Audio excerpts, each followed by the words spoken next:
मुझे समझ में नहीं आ रहा, इतनी इमरजेंसी में उस लड़की को बुलाने की क्या जरूरत थी जब आप जानती थी कि कल उसकी शादी है।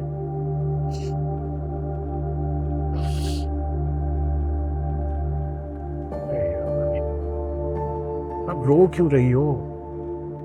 प्लीज रो मत, रोने से कुछ हासिल नहीं होगा।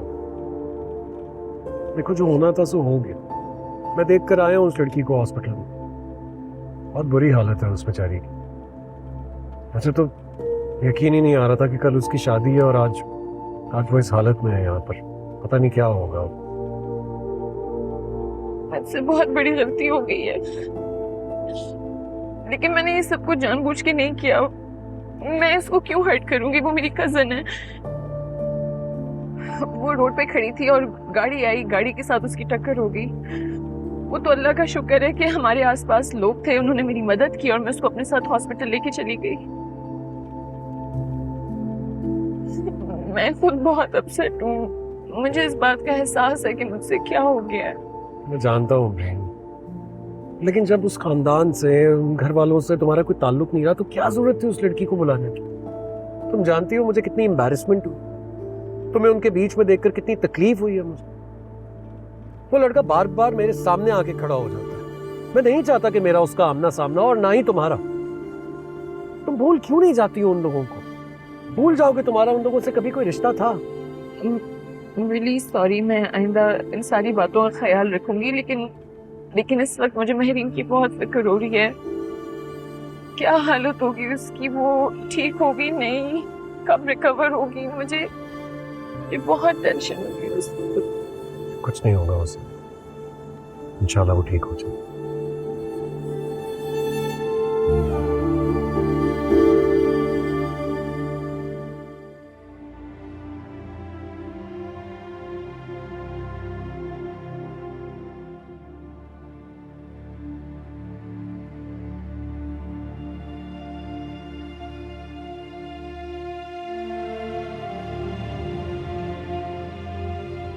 आप और अब्बू चले जाएं घर, अब सारी रात से सोए नहीं है, वैसे भी आराम कर लें। नहीं जैन, जब तक महरीन को मुकम्मल होश नहीं आ जाता मैं कहीं नहीं जाऊंगा। अम्मी आ जाएगा उसे होश, और जैसी होश आएगा मैं आपको कॉल कर बुलवा लूंगा ना। बेटा मैं नहीं जा सकती, घर जाके भी मुझे चैन नहीं आएगा।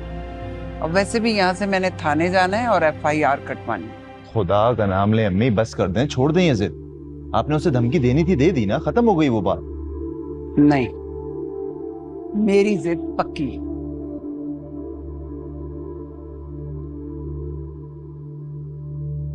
अच्छा खैर, वो डॉक्टर ने अभी तक विजिट नहीं किया, मैं उसे देख कर आता हूँ। जैन बेटा, मुझे समझ नहीं आ रही मैं कैसे बाबर वालों को बताऊं। तुम फोन कर देना उनको। परेशान मत हो, होश आ जाएगा तो उसे कर देंगे कॉल। और अम्मी मान ले मेरी बात, जाके कुछ खा लें, आराम कर लेना, मैं हूं तो सही यहाँ पर। बेटा मैंने तुम्हें कहा ना, मेरा बिल्कुल दिल नहीं चाह रहा घर जाने को। घर जाकर मैं और परेशान होंगी। और वैसे भी तुम्हारे अब्बा गए हैं कैंटीन में नाश्ता लेने के लिए, वो आ जाएं तो तुम भी कुछ जाकर खा पी लेना।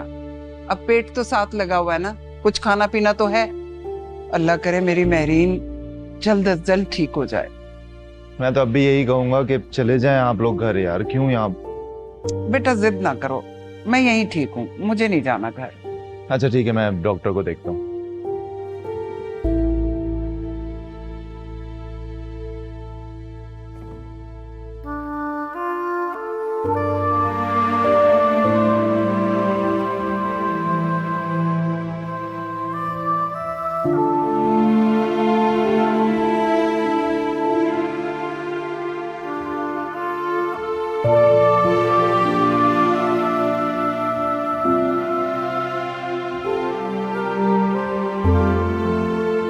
क्या हो गया है? क्यों इतनी परेशान हो रही? मैं काम करता हूँ, मैं हॉस्पिटल कॉल करता हूँ और उसकी तबीयत के बारे में पूछ लेते हैं। नहीं ज़ावियार, मुझे खुद जाना होगा वहाँ पे। क्या कह रही हो तुम? इतना सब कुछ होने के बावजूद भी जाओगी? ज़ावियार, वो मेरी कजन है, वो मेरी वजह से इस हालत में है आज। मैं बहुत शर्मिंदा हूँ, मैं उसको इस हालत में नहीं छोड़ सकती हूँ। मुझे उसकी बहुत फिक्र है। वो लोग जो भी कहें, जैसा भी कहें, कोई बात नहीं ना। आप प्लीज मुझे रोके नहीं, मुझे वहां जाने दें आप। अच्छा ठीक है, ठीक है, लेकिन फिर मैं भी तुम्हारे साथ जाऊंगा। हरगिज नहीं, मैं उस जगह आपको नहीं लेके जाऊंगी जहां आपकी इज्जत और रिस्पेक्ट ना हो। और वो जो तुम्हारी इंसल्ट करते रहते हैं, उसका क्या? उसका हक किसने दिया उनको? कोई बात नहीं, मैं उनकी मुजरिम हूँ ज़ावियार। नहीं हो तुम उनकी मुजरिम। प्लीज ऐसी बातें मत करो। जो कुछ भी हुआ वो महज एक हादसा था। लेकिन ये तो सिर्फ आप जानते हैं ना ज़ावियार। वो लोग हर्ट हुए, उन्हें उतारने दीजिए अपना गुस्सा।